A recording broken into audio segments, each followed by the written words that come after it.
Hello my friends, JRDukes with JRDukes Law coming at you with another video.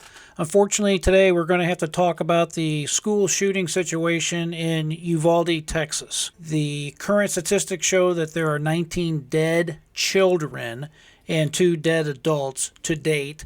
There are also quite a few people in the hospital that are still trying to recover from their injuries. Like you, I am outraged. In this particular video, I'm not going to be talking so much about the victims, to be perfectly honest with you.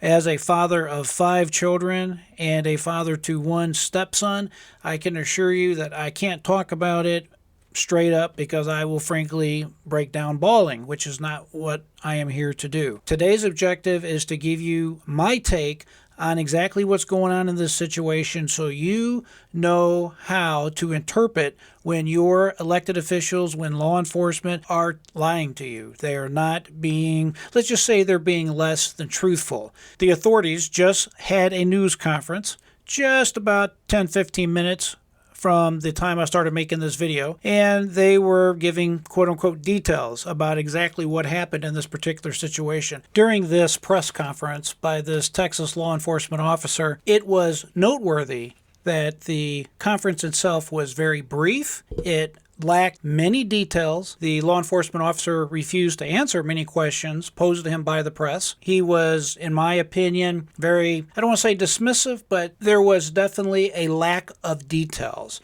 The information was very lacking, and it was very cursory, maybe the proper way to say it. When you hear law enforcement not giving you all of the facts clearly and plainly, you know that you are either being lied to or that they are working on a way to lie to you. I think the most noteworthy statement during that entire press conference was that the law enforcement officer said they did not immediately enter the school because, quote, they were developing a team, end quote, to enter the school with. Outrageous! Can you get your head around the fact that this crazed gunman was allowed by the authorities to be in that school, to be in that classroom, committing mass murder for no less than 40 minutes with an AR-15? I'll be the first to tell you that I'm the kind of guy that believes in freedom, and I believe in people being able to make their own choices.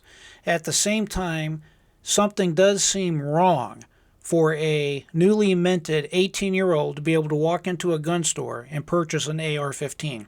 That just seems a little obsessive. I could understand maybe a handgun for personal protection, but a gun like that for 18 years old, I don't know. You're not even allowed to drink till you're 21.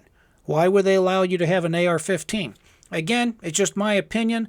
I definitely think guns should be available to adults that are sound-minded. I just have an issue with this particular situation. I can assure you they are already starting to come up with a storyline, a premise to put themselves in the most favorable light.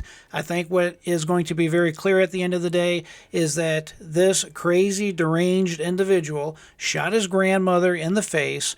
The police, the authorities knew all about it. The school was on lockdown.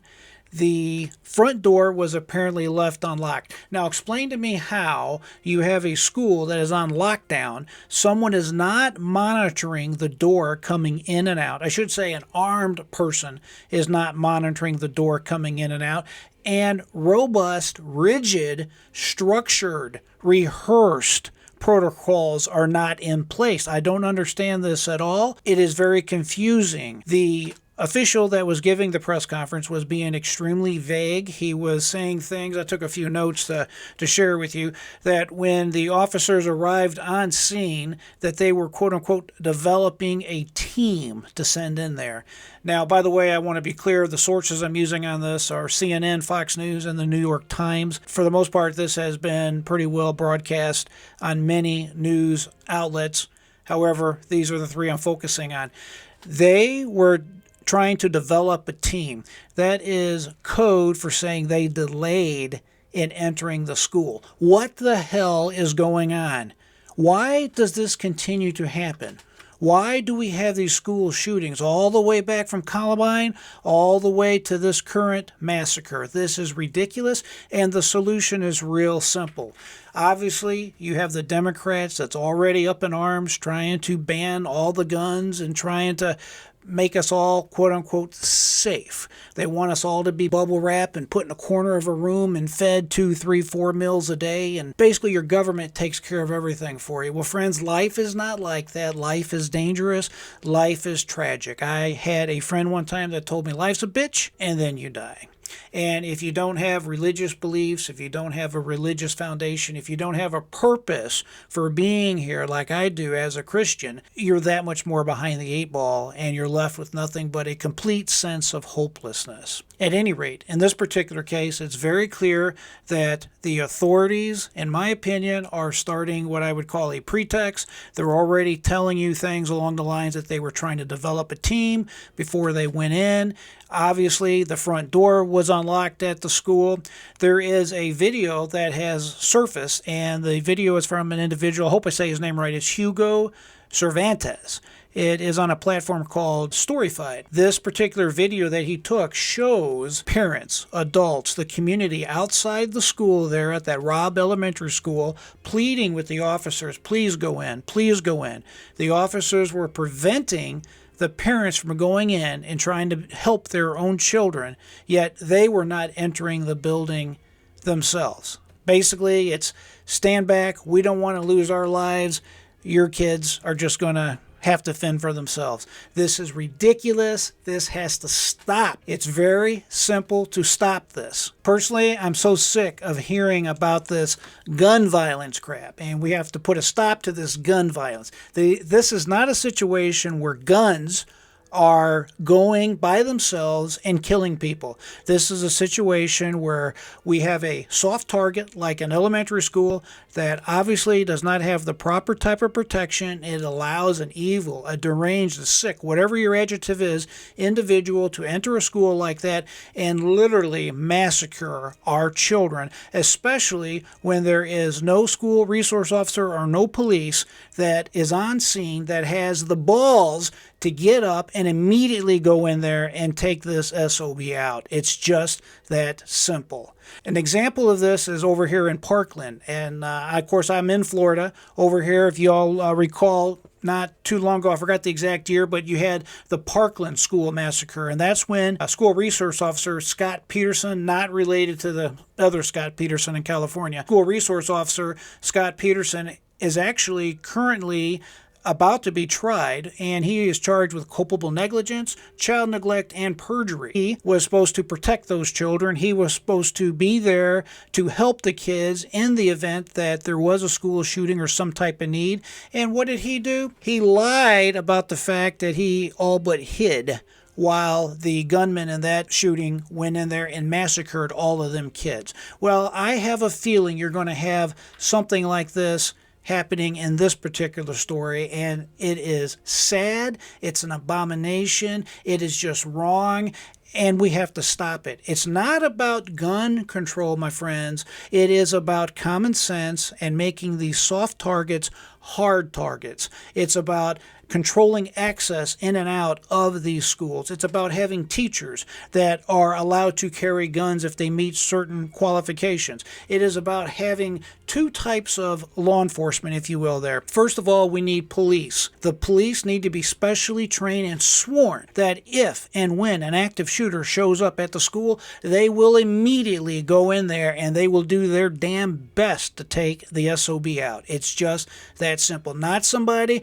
that's going to hide behind the stairs or hide in a closet, or as this law enforcement officer said a few minutes ago, wait and develop a team. That is a crock of you-know-what. It's ridiculous. It is just ridiculous. We need police that can go in there and take care of business. Now, I want to be clear. The police cannot be involved with normal student discipline. That's what happens when you see videos popping up on YouTube of children being slammed to the ground, taken to the ground, their heads smashed into the floor. You should not use law enforcement, aka the police, to handle children. That is the same thing as using a hammer to swat a fly. It cannot be allowed to work that way. What we do need is true, loyal, trained, dedicated school resource officers that are there, and they're specially trained to administer the needs of the actual school and the students. The police need to be there for the sole reason to take out somebody that is an active shooter and put a clear and present danger to bed quickly, immediately, eternally. That is the only way to stop this particular chaos that's going on. Published reports has it that this particular shooter would have been in that classroom in excess of 40 minutes. Can you get your mind around that? He was allowed to enter a classroom, take his time to execute our children and that teacher for 40 plus minutes without anybody going in there and taking care of what needed to be taken care of. What I want to really point out to you right here is when you hear one of our law enforcement officials, a government official, anybody in authority, and they start using phrases like, we're still getting the facts together, we'll get back to you, this is developing. They got every excuse in the book except answers. During that press conference, this particular officer simply would not answer reporters' questions saying, hey, how long was the shooter in there? How long did all of this transpire over? The reality is this particular loon showed up into that school